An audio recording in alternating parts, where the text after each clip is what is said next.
nama kelas kita lah, kuliah Adani, iaitu kuliah tentang makhraj dan sifatul huruf. Makhraj dan sifatul huruf. Maka kaedah dia ada kaedah dia ada kaedah. Kaedah yang pertama, guru baca.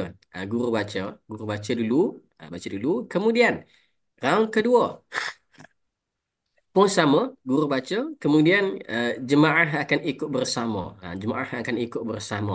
Jemaah akan ikut. Maka sama macam tadilah kaedah kita buat Fatihah tadi. Saya baca satu ayat, kemudian ramai-ramai akan baca bersama.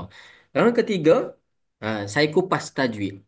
Kupas dan bedah tajwid. Bedah makhasifat lah. Saya lebih kepada makhasifat. Kalau nak kupas tajwid, boleh sebenarnya, tak ada masalah. Boleh. Dan sebab sebelum ni pun saya mengajar apa ni, kitab Tuhfatul Atfal. Tuhfatul Atfal, kitab tajwid. Maka ada semualah. Idgham mutaqaribain, mutajanisain, mutabaidan, mutahamasilain. Banyak nama-nama. Mak wajib, mak asli, mak ta'zim, mak farqi. Semua kita akan ajar. Cumanya, pendekatan saya ni adalah saya suka pelajar boleh baca.